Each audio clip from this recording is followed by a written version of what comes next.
Coming to you from backstage at the Gary Clark Jr. concert ahead of Game 4. Wayne, this postseason has been a wild one. I'm going to start with the first round. What did you make of it watching all the upsets? Well, I think the first and foremost is our hat goes off to how much parity there is in the game of hockey. If you get in the Stanley Cup playoffs 1 through 16, you have a legitimate chance to win the Stanley Cup. And that's a great testament to the game, to the players, to the league. And it's wonderful for the fans that every city knows they have a truly real opportunity to compete and win a championship. You see so many good teams that get knocked out in the first round, probably more than we've ever had before. And the teams that are still standing deserve to be here. St. Louis and Boston have been the best two teams up to this point. My congratulations to both of them. Yeah, we had Ken Holland on the network a few weeks ago, and he talked about the great thing about the league now is that a team can turn it around season to season so fast, and once you're in, you have a legit shot, and obviously he's hoping to do that with the Oilers. Well, listen, Kenny's right, and Kenny's an experienced, tremendous hockey guy. He's going to a wonderful city, great place to run an organization. And when you got a player the caliber of Connor McDavid, it's a nice starting point. So we hope to turn it around very quickly.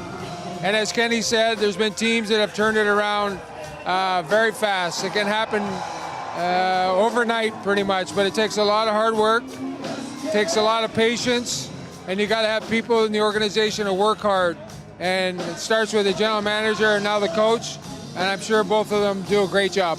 The St. Louis Blues are a heck of a story. I mean, a rookie goaltender in Jordan Binnington. You've won 4 cups, but when you're playing in the cup final for the very first time, what is that feeling like?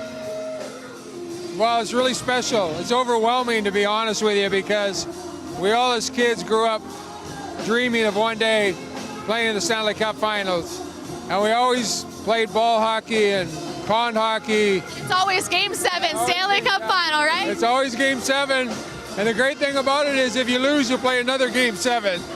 Unfortunately here, if you lose Game 7, it's over. But I don't know how many times I lose Game 7 and we do it one more time. But I showed the love that we all had for the game. We'd play for hours.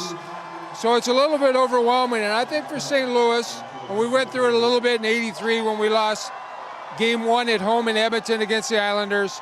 You get that first home game in the Stanley Cup Finals, which is so different than the rest of the playoffs. You have so many family and friends, grandparents, school teachers. They come into town. Everyone under the sun. And you have this sense of loyalty. You want to take care of them because they help get you there. And the hockey guys are wonderful people, and they don't pass that authority on. And I really think deep down, maybe St. Louis was a little bit mentally tired going into Game 3. And not to take anything away from the Bruins because they deserve to win Game 3. But I anticipate and expect St. Louis to be much more similar to the way they were in Game 2 and Game 4. It's interesting you say that because Craig Berube was saying that before Game 2 he felt like the team was super calm despite coming off a loss. But going into Game 3, he's like, I felt a bit of a different energy, kind of buying into the hype around the arena going into that game as well. So it's interesting you point that out. I'm going to end this interview on a little more of a fun, silly question, if that's okay with you. You won multiple cups. I'm just curious what the great one Wayne Gretzky ate out of the Stanley Cup, if anything. Gosh, I think you're so tired by the time you win the Stanley Cup.